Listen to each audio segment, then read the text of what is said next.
दर्शक हो नमस्कार. महाराष्ट्राच्या आखाड्यामध्ये आपले सर्वांचं स्वागत आहे. नगर परिषदेच्या निवडणुकीची रणधुमाळी सुरू आहे. काल सोमवार दिनांक 24 नोव्हेंबर 2025 रोजी राष्ट्रवादी काँग्रेसच्या नेत्या, महिला आयोगाच्या अध्यक्षा रुपाली चाकणकर ह्या पंढरपूर दौऱ्यावर होत्या. काल त्यांनी पंढरपूर नगर परिषदेच्या निवडणुकीसाठी उभा असलेल्या पक्षाच्या 3 उमेदवारांच्या प्रचाराचा शुभारंभ केला. राष्ट्रवादी काँग्रेसचे 3 उमेदवार निवडणुकीच्या रिंगणात असून राष्ट्रवादीचे अधिकृत उमेदवार प्रभाग क्रमांक 1 ब मधून मंदा शिवाजी धोत्रे, प्रभाग क्रमांक 3 ब मधून संजय आत्माराम ननवरे व प्रभाग क्रमांक 17 ब मधून प्रभावती दिगंबर सुडके यांच्या प्रचारासाठी रुपाली चाकणकर यांनी प्रचार फेरी काढली.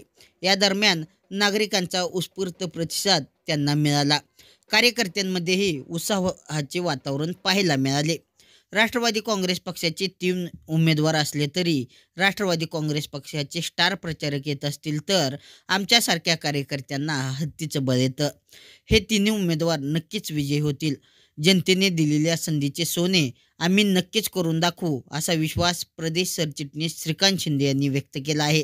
या पदयात्रेत राष्ट्रवादी युवक काँग्रेसचे प्रदेश उपाध्यक्ष समाधान काळे, प्रदेश सरचिटणीस श्रीकांत शिंदे, महिला जिल्हाध्यक्ष वर्षा शिंदे, जिल्हा उपाध्यक्ष दिगंबर सुडके, शहराध्यक्ष मोहम्मद वस्ताद, राष्ट्रवादी तालुकाध्यक्ष अनिल नागटेरक, महिला शहराध्यक्ष कांचन जाधव, सहकार शिरोमणी कारखान्याचे संचालक सुनील पाटील व पक्षाचे पदाधिकारी कार्यकर्ते उपस्थित होते.